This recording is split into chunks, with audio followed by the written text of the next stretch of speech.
guys! Welcome to my YouTube channel. Ito ang Christine ng Paluban sa Pangarap. Okay guys, ngayon, it's been a long time since yung last vlog ko. I think yung last vlog ko is yung kararating ko rin. Nasa airport ako, tapos first day ko sa Kuwait. So, this time, ito yung daily routine ko actually. Kasi nga winter, pero hindi ganun siya as kalamig. Tapos, nag-walking ako guys, every Friday. Actually, hindi lang every Friday. Every morning kung hindi ganun kalamig. Tapos every night yun talagang nag-running ako, either running or walking. So this time, yan, ito yung plaza ba tawag dito? Park ganyan. Yan, pakita ko sa inyo guys ha. Yan, so, medyo malayo-layo na ako from my accommodation mula rito hanggang dito. Yan, Block 3 na to kasi yung Block 1 yung accommodation namin. So it's been a long time since yung last vlog ko. Kasi nga medyo stress, naninibago sa bansa kasi from Qatar nag-move ako to Kuwait. So yan guys. So kung i-compare mo yung Qatar sa Doha, Qatar sa sa Kuwait, napakalaki ng pagbabago. Napakalaki ng kaibahan kasi yung honest, yung Doha napakalinis. Kasi sa napakalinis, napakaganda. Tapos very friendly mga lokal. And hindi ganun kahirap yung buhay sa Doha. Well, dito sa Kuwait, halos lahat na challenge ako. From the start na dumating ako rito, so napakahirap. So more adjust kasi hindi ganun ka. Although sa Qatar kasi 10 years ako eh. So dito napakahirap kasi alam mo yon yung napakahirap mag-adjust to be honest. Yung makita nyo yung paligid nga, wait ha, pakita ko sa inyo. Ayan siya. Actually maraming basurahan dito eh. Daming basurahan dito sa Kuwait. Tapos ilan lang yung malalakar mo itong malinis. Tapos yung mga buildings, sabi nila, dahil nga bago lang ako rito sa Kuwait, mag 1 year pa lang ako next month. Sabi nila, dati raw ito kasi pangalawang Sabah Salim eh. New Sabah Salim ang tawag nila. Pero yung old Sabah Salim, sabi nila hindi raw ganito kaganda. Sabi nila. Actually guys, wala ako sa Kuwait City. Nandito ako sa part of province ng Kuwait. So walang mall. Merong mga supermarket pero expensive guys, to be honest, expensive. Yan, balik na tayo kasi medyo malayo-layo na yun. Tsaka mag-isa lang ako yan. Diba? Oh, marami siyang damo-damo. Yan. Maraming damo-damo itong part ng Sabah Salim. Kung sa although Bulaklakin din damo-damo. Bulaklakin. Siguro this time is winter.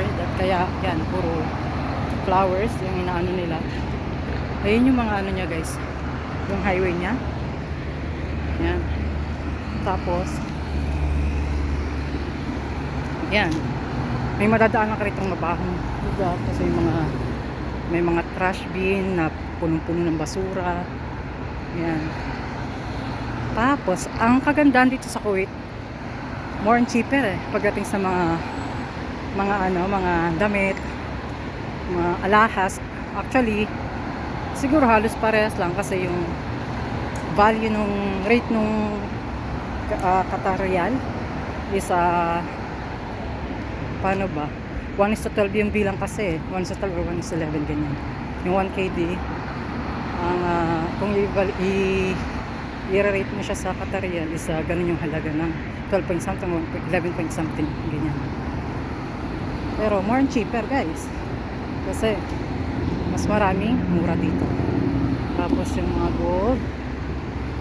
gold niya is napakadaling bilhin kasi aside sa digit, yung sounds, meron ka marinig na 20 KD, 25 KD, which is napakamura pakinggan, di ba?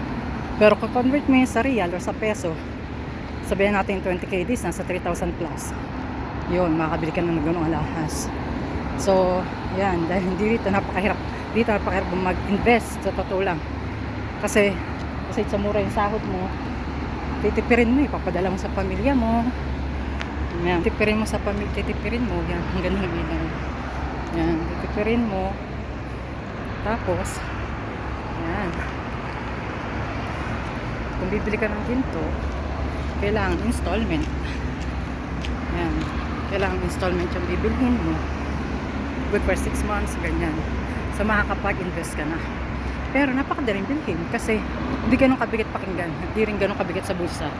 Pero kung iisipin mo nga na yung halaga na yun is pinadala mo na malaking tulong. Pero iba pa rin kasi pag may sarili kang investment.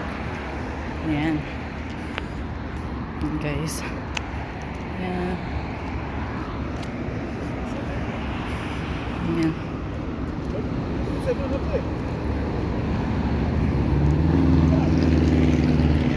Sa Kuwait na dahil mga alam nyo guys, mga tao rito, mga OFW.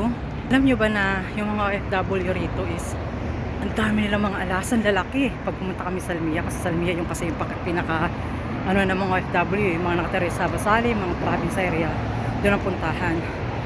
Alam nyo ba na yung mga Pilipino rito is grabe ka mag-alahas. Yung alahas nila asin sa kompleto sa daliri, kulang na lang yung maglagay ng lubid. Ganun kalaki guys yung mga alahas nila. Matatawa ka na lang kasi imagine mo na kung ba yan, puno na nga yung daliri mo, doble-doble pa yung kwintas mo, pati hikaw mo. Pero nakaka-proud lang kasi is iba ka talaga pag Pilipino.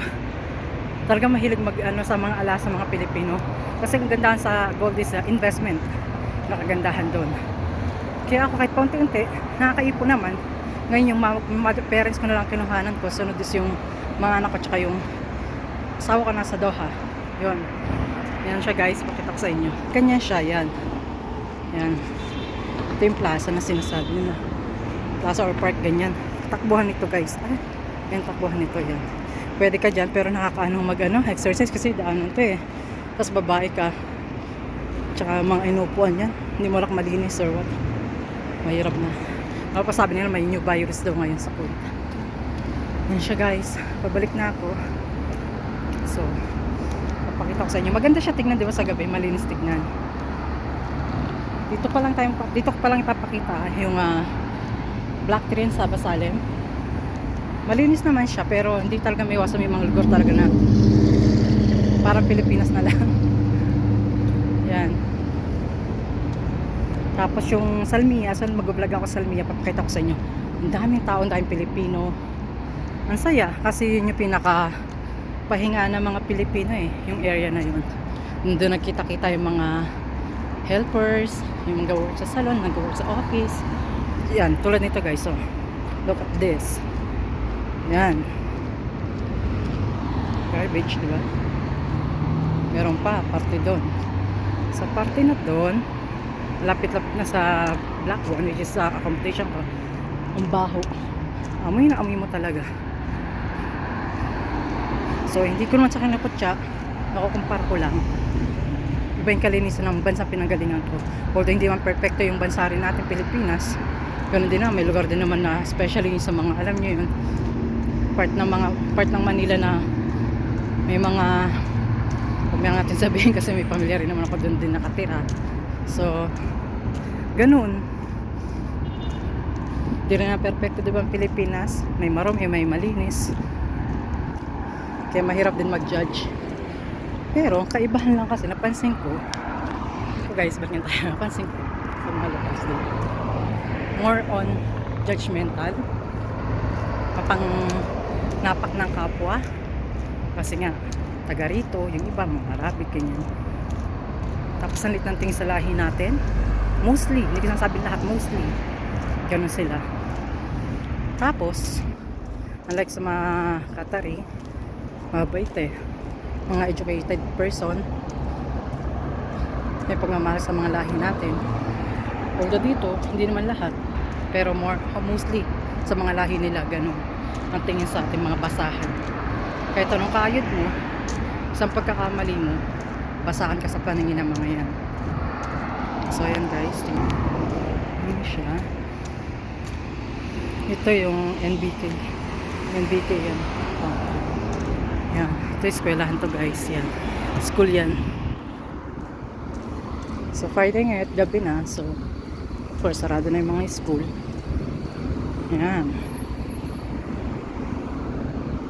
yung mga case. Tayo guys.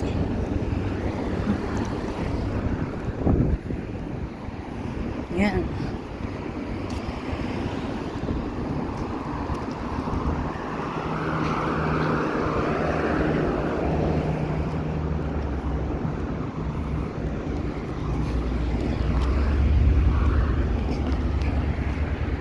Ayan, tignan nyo yun. Katulad nyo, diba? Kakalat-kalat. Natutusin dapat. Walang gano'n sa bida makadisgrasya. Tsaka yung mga tao rito, hindi siya well-disciplined. Sa totoo lang. Hindi well-disciplined. Magtatapon niya kahit nasa highway. Which is, sa Doha, bawal. Ayan. Okay guys. Ayan. So we need to walk. Pause ko muna guys ha. Pause muna natin. Yan guys. Malapit na ako.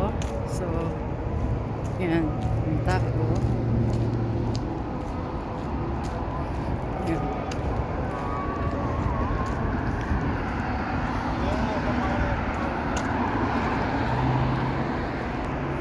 So hanggang dito na lang guys.